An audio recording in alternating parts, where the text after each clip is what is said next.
Ang mga kwento ng pag-ibig, kwento ng buhay, at kwento ng pag-asa dito sa Barangay Love Stories. Love Stories.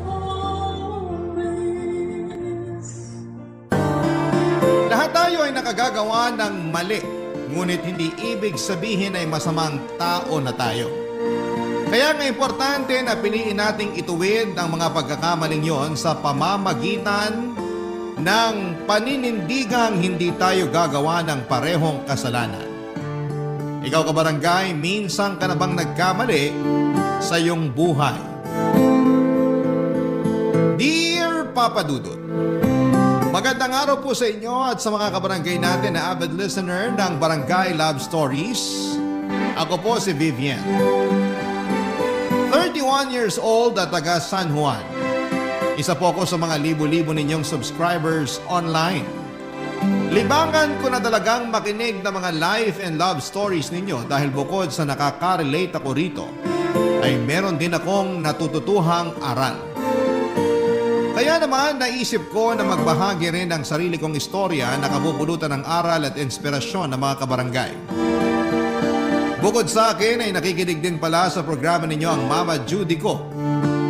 Nasa bahay lang naman kasi siya at ang pinagkakabalahan lang niya ay ang mga pa-order niyang pastries tulad ng cakes, cupcakes at iba pang mga tinapay. Pero wala naman siyang physical store. Habi lang niya talagang mag-bake hanggang sa naisipan naming magbenta dahil masarap naman talaga. At dahil nga sa sipag at tiyaga, samahan pa ng dedikasyon, naging kilala ang mga paninda ni Mama kaya dumami rin ang mga suki niya. Mahal na mahal ko ang mama ko. Siya lang kasi ang nagpalaki sa akin at bilang single parent ay saludo ako sa katatagan at determinasyon niya, Papa Dudut.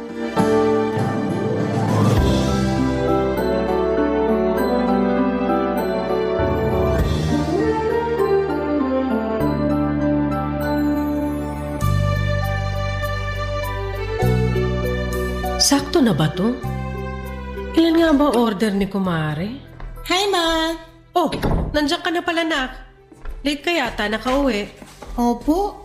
As usual, heavy traffic. Weekend na kasi.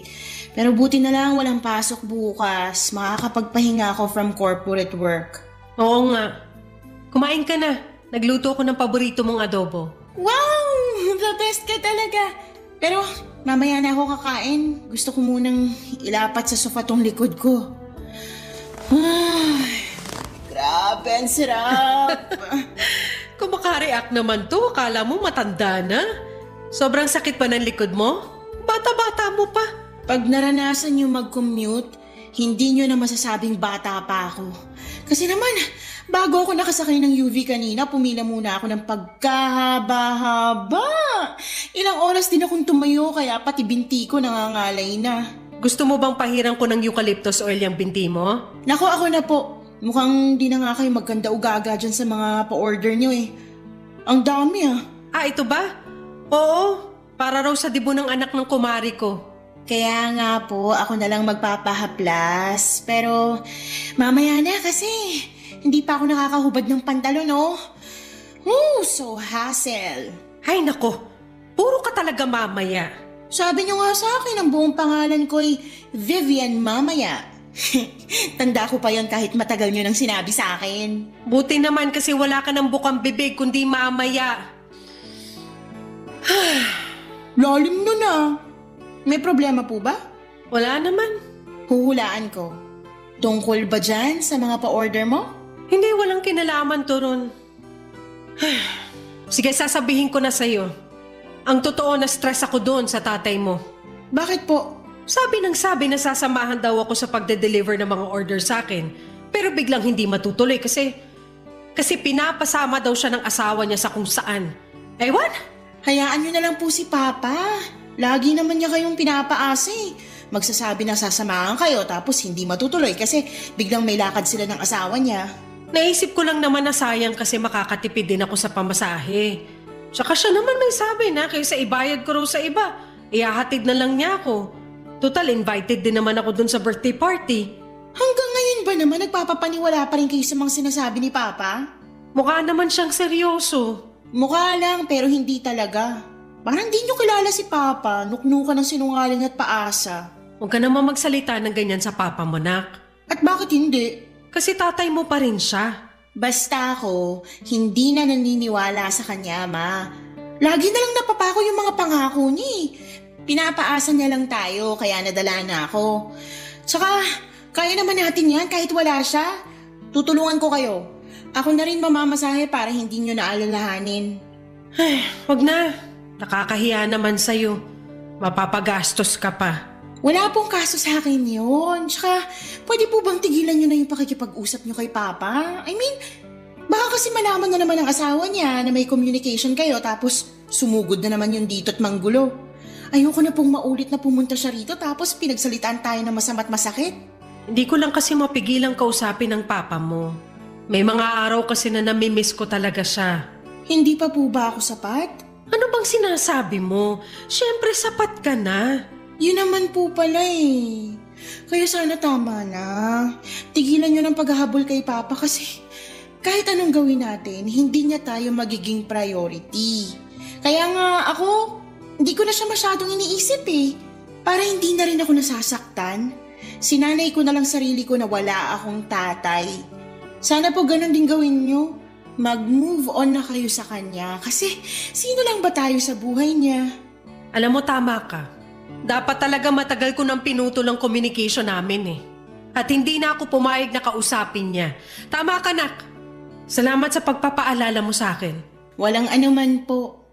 Basta, kaya natin at masaya tayo kahit tayo lang dalawa. Papa Dudut, mabait at mapagmahal ang mama ko. Pero aminado siyang naging mapusok noong kabataan niya, kaya siya naging kabit o kirida. Hindi ako proud na ganon ang mama ko pero habang tumatanda ako ay na-realize ko na biktima lang din siya ng sitwasyon. At lahat yon ay sinisisi ko sa tatay ko. Aminado naman si mama na medyo utu-utu siya pagdating sa pag-ibig lalo na kung kusa yung binigay sa kanya ng isang tao. Bagay na hindi niya naranasan noon sa strikto at masungit niyang mga magulang. Kaya nga nung dumating ang papa ko sa buhay niya, akala niya ay magkakaroon na raw ng happy ending yung love story nila. Hanggang sa nalaman niyang pamilyado na tong tao at sakto nung mga panahong yon ay pinagbubuntis na niya ako. Simula nung nalaman ng asawa ni Papa na nag-i-exist si Mama ay walang araw na hindi nito ginano ang buhay ng nanay ko. At mas lalo lang itong nagngit-ngit sa galit noong nalaman niyang nagdadalang tao ito. Inaway niya si Mama, iniinsulto at pinagsasalitaan ng masama katulad ng mababang uri raw na klase ng babae. Walang class, cheap at pumapatol sa may asawa. Pasalamat na lang ako sa tatay ko kasi hindi niya kami inabandona. Binigyan niya kami ng apartment na tinitirhan namin hanggang ngayon habang siya ang nagbabayad ng renta. Pero hindi siya nakatira sa apartment kasama namin dahil hindi naman niya kami totoong pamilya. Doon na nga nagsimula ang pagtatampo ko sa tatay ko. Tapos nadagdagan lang yon nung sinabi sa akin ni Mama yung totoo naming estado sa buhay niya. Fast forward. Lumaki akong walang father figure kaya aminin kong naging sabik ako sa pagmamahal ng isang ama. Nagkaroon ako ng daddy issues na masasabi kong naman ako sa mama ko. Nag-enjoy akong makarinig ng validation mula sa mga professor kong lalaki noong college ako. Pero at the same time ay ilag din ako sa kanila. Ewan ko, Papa Dudut, pero meron akong thinking na manloloko lahat ng lalaki. Kaya nga NBSB ako. Nagbago na lamang lahat noong makilala ko si Tommy, supervisor namin sa pinagtatrabaho kong private company bilang admin staff, Papa Dudut.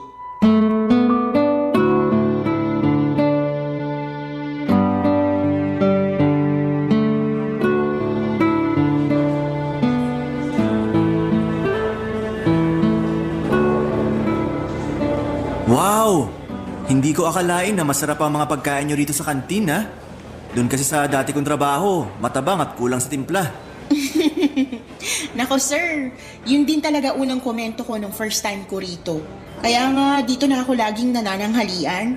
Huwag mo na akong tawaging sir kapag tayong dalawa lang, Vivian. Po? Pwede ba yun? Oo, Pero baka may makarinig kung hindi ko kayo tatawaging sir tapos may masabi na kung ano. kung may sasabihin man sila, kasalanan na nila yon kasi malisyoso at malisyosa sila. Ang akin lang naman, gusto kong maramdaman mo na okay tayo. Kumbaga, hindi lang tayo magkatrabaho, magkaibigan na rin. Tama po ba yung narinig ko? Gusto niyo ako maging kaibigan? Oo naman, bakit hindi? Ngayon lang kasi ako nagkaroon ng kaibigan na mas mataas sa akin yung posisyon. Madalas kasi yung mga supervisor at manager lang nagiging close sa isa't isa. Ganun ba? Pero wala naman sigurong batas na nagbabawal maging close ang supervisor at subordinate niya, di ba? Wala naman po. Kaya nga. Kaya bakit hindi tayo maging close? Sa bagay. Naninibago ka lang kasi balita ko. Masungit daw yung pinalitan kong dati yung bisor. Tapos hindi pa sumasama sa mga labas nyo tuwing may okasyon. Ay opo. Gusto nun mapag-isa lagi tapos mas close siya sa mga matataas. Lagi rin kaming sinusungitan kaya hindi po kami komportable sa kanya pag nandyan siya. Kaso patay na po siya. Kaya wag na natin masyadong pag-usapan para respeto na rin. Sige, anong gusto mong pag-usapan natin? Po? Naku, ano nga ba? Wala akong maisip na topic eh. May boyfriend ka na ba? Wala pa po. Pero nagkaroon ka na. Hindi pa rin. NBSB po ako. Ano yung NBSB? No boyfriend since birth. May nanligaw naman sa akin pero hindi ko sinasagot. Mas focus kasi ako nun sa pag-aaral ko. Pero nakagraduate ka na at working ngayon. Bakit wala ka pa rin boyfriend? Wala pa kasi ako nagugustuhan. Siguro may pagkapihikan ka. Siguro nga po pero di naman masama yun, di ba? Hindi naman. Importante nga na kilalanin mo yung manliligaw mo. Para wala kang pagsisiyan sa dulo sakaling meron pala siyang tinatagong sikreto. Sikreto kagaya ng ano po. Na may iba pala siya. Nako, parang tatay ko lang yan. Talaga? May ibang babae ang tatay mo? Meron po pero nanay ko po yung ibang babae. Kasi kasal na yung papa ko sa asawa niya nung nagkakilala sila ng mama ko. Tapos ayun, nabuntis niya si mama at pinagrenta kami ng apartment. Pero hindi namin siya kasama kasi nga may pamilya talaga siya. Ang lungkot naman nun. For sure hindi alam ng mama mo na kasal na pala yung papa mo. Opo, kaya nga hindi ko rin magawang magalit sa nanay ko dahil lang naging kabit siya. Para sa akin, kasalanan yung lahat ng papa ko. Kaya siguro hirap din ako magtiwala sa mga lalaki kasi iniisip ko lahat pwedeng magloko. Hindi naman lahat. Paano na lang kami mga tunay na good boy, di ba? Talaga? Good boy kayo? Oo naman. Kaya dapat baguhin mo na yung tingin mo sa lahat ng lalaki. Papadudot na una ako ng 2 taon kay Tommy sa company namin. Then, dumating siya at pumalit sa posisyon ng dati naming bisor na namatay dahil sa sakit. Mas matanda sa akin si Tommy ng 10 taon. 35 na siya ng mga panahong yon samantalang ako ay 25 years old. Pero kahit na ganoon ang agwat ng edad namin, masasabi kong nagja-jive kami. In fact, halos lahat ng subordinate niya ay kasundo niya rin. Pero sa aming lahat, ako lang talaga yung natatanging ka-close niya. Bukod doon ay magaling makisama si Tommy. Mas magaling pa siya sa pinalitan niyang bisor namin. Kahit na yung pinakapasaway naming empleyado ay nakakasundo niya. Charismatic din kasi siya, gwapo, moreno, matangkad at may dimple sa magkabilang pisngi. Napaka-expressive din ng mga mata ni Tommy. Sa katunayan ay para akong naingkanto kapag tinititigan ko ang mga yon. Tapos ay sasabayan pa niya ng makalaglag panty na mga ngiti. Para akong maiihi sa kilig, papadudot. Ewan ko ba pero simula nang makilala ko si Tommy at naging close kami ay biglang nagbago ang pananaw ko sa mga lalaki. Siguro hindi naman lahat katulad ng tatay kong manloloko, papadudot. Barangay Love Stories. Barangay Love Stories. Papadudot sa loob ng 2 taon ko sa trabaho, mabibilang ko lang talaga yung araw na pumasok ako na may ngiti sa labi. Yun bang excited magtrabaho kasi makikita ko na ulit yung crush ko? Oo, crush ko na si Tommy ng mga panahong yon. Alam ko na crush din siya ng BFF kong bading sa kabilang department, pati na rin yung byuda naming manager. At kahit na nga yung lady guard naming titibo-tibo ay naobserbahan kong todo ang ngiti at pa-cute kapag nagka-clock in at clock out si Sir Tommy. Grabe, ang harot-harot at ang sarap kurutin sa singit. Pero tiwala naman ako na mas marami pa rin ang atensyon na nakukuha ko mula kay Tommy. Dati sobrang saya ko na kapag pinupuri niya yung suot kong damit kasi bagay daw sa akin. O di kaya naman ay sinasabihan niya akong blooming kapag naka-makeup ako. Maganda pa rin naman daw ako kahit simpleng pulbos lang pero mas lalong gumaganda kapag nanapatan na ng kolorete ang mukha. Kaya nga kahit na hindi ako mahilig mag-makeup ay inaral ko talaga para sa kanya, Papa Dudut. Lahat ng pagbabago kong yon sa loob lang ng 2 buwan ay hindi nga nakalusot sa mapag-obserba kong nanay, Papa Dudut.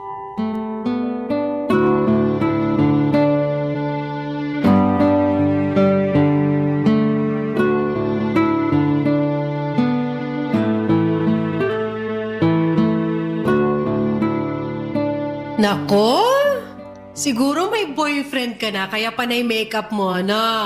Ma, naman. Hindi ba pwedeng dahil feel ko lang kasi maganda pala ako pag naka-makeup? Maganda ka kahit walang makeup. Kaso, mas maganda pala pag meron. Tsaka, baka panahon na rin para matuto ako mag-makeup. Hindi yung pulbus lang at lipstick yung alam kong i-apply sa mukha ko. Okay, pero hindi ako naniniwala na wala kang pinagagandahan. Dumaan din naman ako sa ganyan, nak. Kaya sabihin mo na lang sa akin kung meron ka na bang boyfriend. Mama mo ko, karapatang ko malaman yun. Kinonsensya mo pa talaga ako. Ano na nga? Meron na ba? Wala pa nga po, pero may nagugustuhan na ako. Talaga? Ako, dalaga na yung anak ko. Dalaga naman po talaga ako. Palagay niyo sa akin. Na-excite lang naman ako kasi akala ko wala ka ng plano mag-asawa. Pero buti naman may nagugustuhan ka na. Opo, pero complicated kasi. Tsaka, baka di kayo pumayag. Ha? Bakit naman hindi ako papayag? Kasi boss ko siya at katrabaho ko. Wala namang kaso sa akin yun, nak. Basta single yung boss mo. Single naman po. Eh, ilang taon na ba? Yun po yung isa pang problema. Kasi mas matanda siya sa akin ng 10 taon eh. 35 na po siya. Sigurado ka bang wala pa siyang asawa? Kasi nasa edad na siya. Wala pa nga po. Wala naman siyang binabanggit eh. Siguraduhin mo lang kasi mahirap pumasok sa gulo na kagaya ng pinasukan ko. Hindi naman po ako siguro aabot sa ganun, ma. Eh, matanong ko lang. Bago lang ba siya sa inyo? Kasi ang tagal-tagal mo na dyan sa trabaho mo pero wala ka naman ako kwento na nagugustuhan mo. Kaya inisip ko baka baguhan sa inyo. Ay, opo. Bago lang po. Gaano ka bago? 2 months. Tommy po pangalan niya. Siya yung pumalit sa dati naming bisor na namatay. Ano ka mo? Namatay na yung dati niyong bisor? Opo. Naku, kawawa naman. Parang nakwento mo pa lang na nagkasakit siya tapos wala na pala siya. Nakakagulat nga po. Pero yung Tommy na yan, kumusta naman bilang bago niyong bisor? Mabuti po kasi mabait siya at kasundo namin. Tapos kahit 35 na siya, mukha pa rin siyang nasa 20s. Mas baby face pa siya sa akin, ma. Talaga? May picture ka ba dyan? Patingin nga. Sige po. Ito nasa phone ko. Wow, oo nga. Hindi halata yung edad niya. Di ba? Ang cool niya manamit. Ang pogi niya po, no? Oo, pogi nga. Pero ang tanong ko, gusto ka rin ba niya? Sakit niyo naman magsalita. Sagutin mo na lang yung tanong ko kasi mamaya baka ikaw lang yung may gusto sa kanya. Hindi ko pa po masabi pero close kami. Kaya siguro nagkagusto ako sa kanya. Pero paano kung magka-developan kami? Ayaw niyo po ba sa kanya? Hindi naman sa ayaw ko sa kanya. Ayaw ko lang mapahama ka sakaling may sabit siya. Tama na yung ako na lang yung naging kabit. Wag na ikaw. Papadudot ang aminin kong hindi ko naging priority na alamin kung may asawa o wala si Tommy. Kasi base sa obserbasyon ko ay binata siya. Walang tinitext o chinachat na misis o girlfriend at lagi niyang sinasabi na mag-isa lamang siya sa tinitirhan niyang apartment. Bukod doon ay wala rin naman siyang nababanggit kaya sigurado kung wala siyang sabit. Malinis din ang Facebook account niya kung saan kami friends.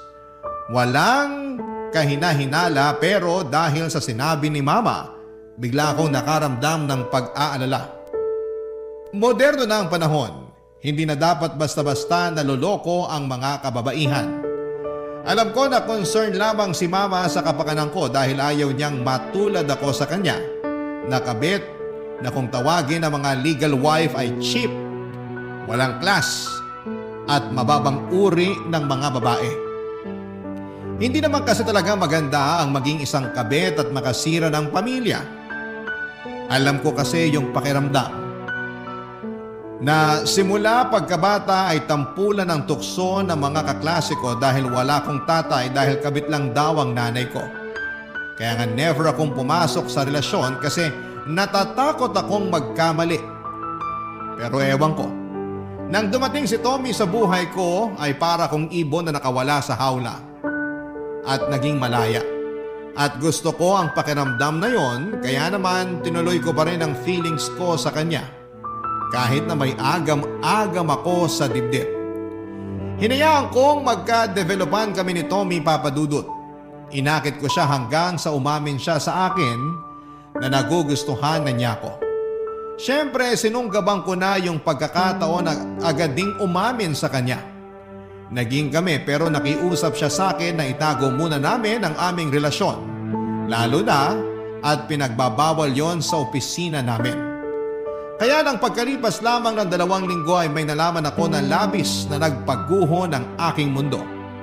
Kasal na pala si Tommy at nakabakasyon lang sa ibang bansa ang asawa niya. Nalaman ko yon nang makita ko ang wedding picture nila sa drawer niya nang minsan niya akong sinama sa apartment niya, Papadudot.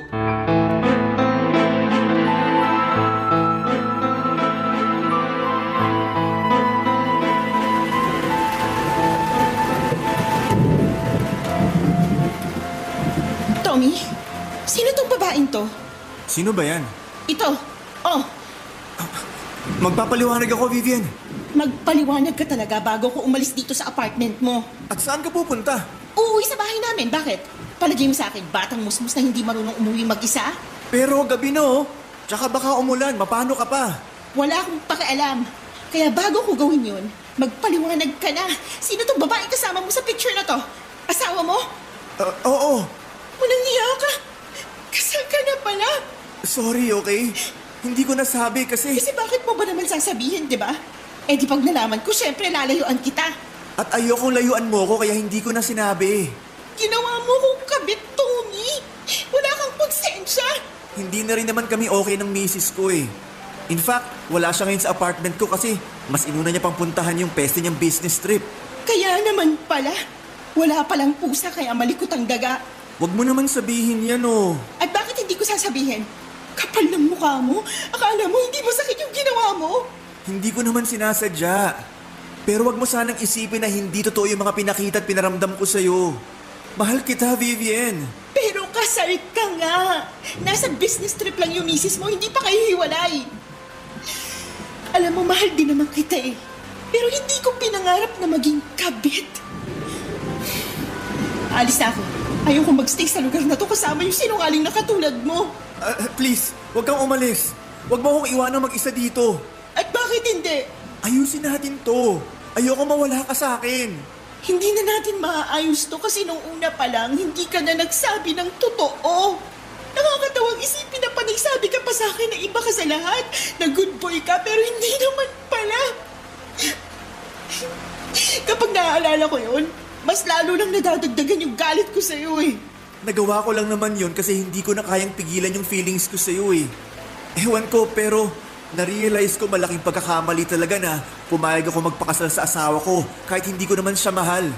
Tuloy nung dumating ka, tsaka naman naging komplikado ang lahat. Kapal na mukha mo, no? Sinisi mo pa talaga talaga ako? Hindi kita sinisisi. Hindi raw, pero rinig na rinig ko kaya. Alam mo, kasalanan mo yan. Ikaw lang naman na nagloko, dinamay mo pa ako.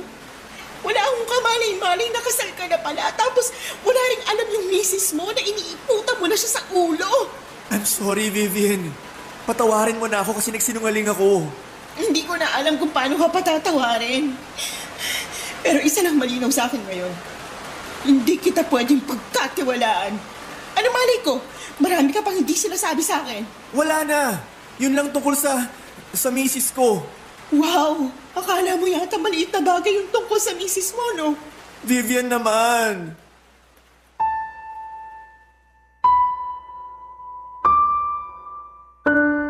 Papadudot, 1 year na palang kasal si Tommy pero dahil busy ang misis niya sa mga business trip nito ay unti-unti na raw nawawala yung pagmamahal niya rito. At lahat ng yon ay napunta na raw sa akin. Kaya naman ayaw niyang pumayag na maghiwalay kami. Mahal ko na rin naman siya noon at masakit talaga sa akin na tapusin ang aming relasyon.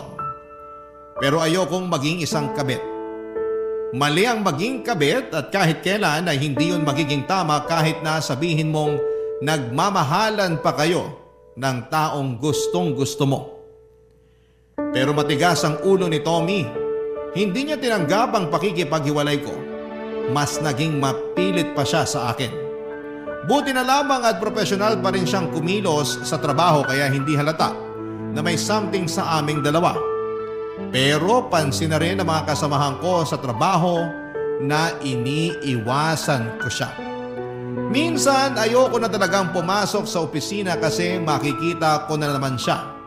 Nakakatawa na dati-rati inspired at excited po ako na makita ko siya pero matapos kong malaman ang lahat ay parang gusto ko na lamang mag-awol at hindi na magpakita pa sa pinagtatrabahuhan naming dalawa, Papa Dudut. Barangay Love Stories. Barangay Love Stories.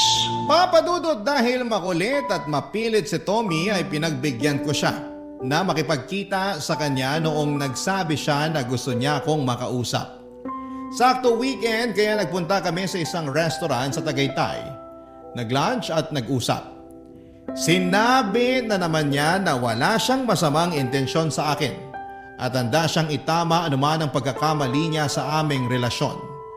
Doon na siya nangako na makikipaghiwalay sa asawa niya sa lalong madaling panahon.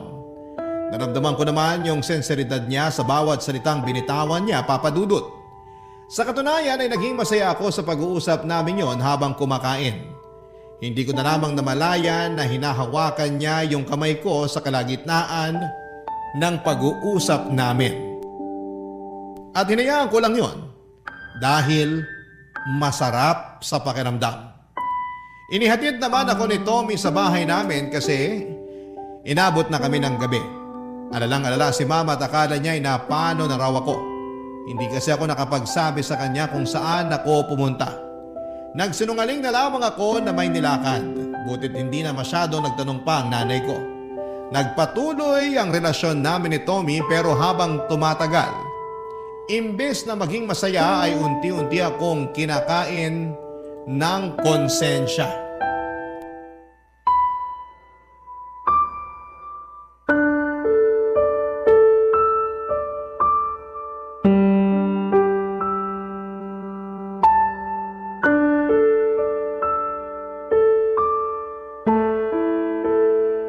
May sakit ka ba?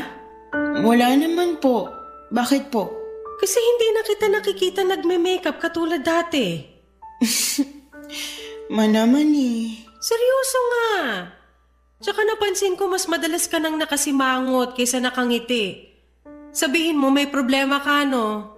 Wala. Ay, huwag ka magsisinungaling sa akin, nak. Kilala kita, nanay mo ko. Opo, may problema nga po ko. Tungkol ba yan sa inyo ni Tommy? Sandali, kumusta pala kayo? Nanliligaw pa rin ba siya? Hindi na po kasi naging kami na.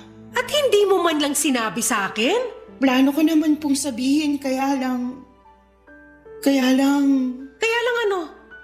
hiwalay na po kami. Bakit? Kasi nalaman ko may asawa na siya. Teka sandali. Paano mo nalaman? Nakita ko yung wedding picture nila sa apartment niya. Lagi raw umaalis at nasa business trip yung asawa niya kaya nawalan na lang siya ng gana sa relasyon nila. 1 taon pa lang sinakasal. Napakawalang hiya ng lalaking yan. Sana noong una pa lang sinabi na niya para nakaiwas ka na. Yun nga, Ma. Kasalanan ko rin naman kasi hindi ako naging maingat. Tapos nagtiwala pa ako at naniwala sa mga sinabi ni Tommy. Ganyan naman yung mga lalaking yan eh. Magagaling magtago ng sikreto. Pero itong Tommy, apaka-amateur. Pero ay mo biglang bumalandra yung wedding picture nila ng asawa niya sa mukha mo. Baka tinuro talaga sa'yo ng anghel mo yun. Kasi gusto kanyang protektahan laban sa lalaking yun, Nak. Ewan ko po pero sa ngayon naguguluhan ako. Bakit naman? Akala ko ba hiwalay na kayo? Oo nga po pero nagkausap kami. Nakipag-usap ka sa kanya? Opo, ang kulit niya kasi kaya pinagbigyan ko na. Sigurado ka na nag-usap lang kayo? Opo, nagpunta kami sa Tagaytay nung nakaraang araw. Yung ba yung gabi ka na nakauwi? Opo, Ano naman yung pinag-usapan nyo? humingi siya ng tawad sa akin. Tapos sinabi niya na mahal niya talaga ako. At nangako siya sa akin na hihiwalayan niya yung misis niya. Nako, narinig ko na yung linyahan na yan, Nak. Ganyan-ganyan din ang sinabi ng magaling mong ama sa akin noon. O tapos, ano nangyari? Walang hiwalayan na ganap. Ako naman si Gaga, umasa. Nakikipagbalikan po siya at parang gusto ko siyang pagbigyan eh. Pero nakukonsensya ako para sa asawa niya. Saka huwag ka na makikipagbalikan sa tokmol na yan, ha? Dahil baka matulad ka sa akin, Nak. Alam mo kung gaano kahirap maging kabit. Dahil kabit ang nanay mo, di ba? At ayoko maranasan mo yun. Nangako ko sa sarili ko na hindi ko kukontrahin sino mang mahalin mo basta walang sabit. Kaya nga hindi naman ako tumutol dyan sa Tommy na yan. Tapos malalaman kung katulad lang pala siya ng tatay mo. Kaya nga po, nalulungkot lang ako kasi manluloko rin pala siya. Huwag mong ikalungkot yun. Dapat nga matuwa ka pa. Kasi hanggat maaga nalaman mo. Basta, Nak, mangako ka sa akin na hindi mo ilalagay ang sarili mo sa pareho kong sitwasyon. Hindi ka magiging kabit. Dahil maraming lalaki na walang sabit dyan ang pwedeng magmahal sa'yo ng buong buo. Yung wala kang kaagaw at ikaw ang priority. Opo, tatandaan ko po yung sinabi niyo. Pero pwede po bang payakap muna? Kasi ang sakit-sakit na. Sige, halika. Yayakapin ka ni Mama. Papadudot na iyak na lamang talaga ako sa pag-uusap namin yon ni Mama. Doon ko naalala yung mga payo ko sa kanya noong sabihin kong wag na siyang umasa sa atensyon ng tatay ko. Dahil kaya naman naging punuan ng pagmamahal or kaya naming punuan ng pagmamahal ng isa't isa. Para akong sinampan ng realidad. Dahil ako mismo ay nakalimot sa mga yon nang hayaan kong mahulog ako sa patibong ng pagmamahal ng isang lalaking may asawa na. Kaya nga thankful ako kay Mama dahil nandyan siya para magpayo sa akin ang dapat at tama kong gawin. Doon ako nag-decide na gusto ko na talagang tapusin ang lahat sa amin ni Tommy.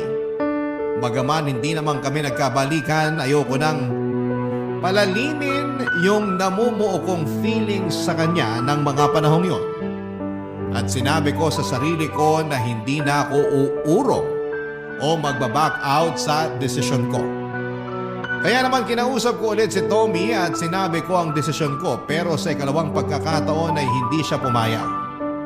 Umabot pa nga sa punto na naging desperado siya na walang pagiging profesional niya sa opisina namin kaya nalaman ng lahat na may relasyon kami, Papadudot. Iyang-iya ako kasi ayoko talaga nung pinagchichismisan. Tapos kinausap pa kami ng HR manager namin na itigil namin ang relasyon namin dahil alam nilang may asawa na si Tommy.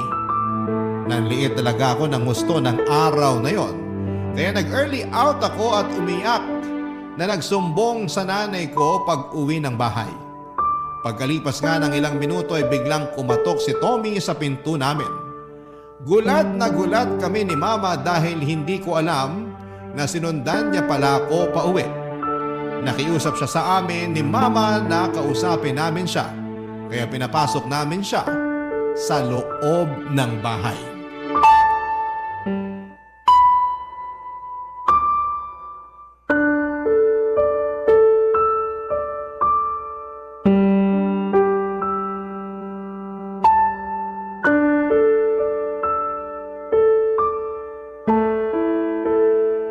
Ano pa bang gusto mong pag-usapan natin?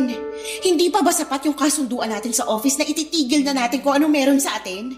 Pero hindi ko kaya. Anong hindi mo kaya? Baliw ka na ba? Baliw na kung baliw, pero oo. Anong magagawa ko? Mahal na nga kita. Tigilan mo yung pagsasabi mo na mahal mo yung anak ko matapos mo siyang gawing kabit! Hindi niyo po kasi naiintindihan, tita. Anong hindi ko naiintindihan? Sige nga, ipaliwanag mo! Mahal ko nga po yung anak niyo. Tsaka nangako naman ako kay Vivian na hihiwalayin ko yung misis ko kasi ayaw ko na sa kanya. Kung makapagsalita ka, parang nagpapalit ka lang ng damit Nakapagluma na o hindi kaya nagsawa ka na, ayawan mo na? Ganyan ba talaga kayo mga sinungaling at manloloko? Para naman kayong baliw, tita Ano sinabi mo? Bakit mo sinabihan ng baliw si Mama? Hirap kasi paintindihin ng nanay mo. Kung makapang-insulto sa akin at sabihan ako manloloko, akala mo hindi nagpaloko nung naging kabit ng tatay mo. Ang kapal na mukha mong sabihin yan dito sa pamamahay ko mismo! Pasensya na po, okay? Nabigla lang ako. Sinadya mo talaga yon. Hindi nga. Ang lakas ng loob mong pagsabihan ng ganyan si Mama. Lalo lang tuloy ako naiinis sa'yo. Ikaw, alam mo, ang arte-arte mo. Bakit kasi hindi ka na lang magpasalamat na nagustuhan kita? Na sa wakas, nagka-boyfriend ka na. Di ba sabi mo NBSB ka?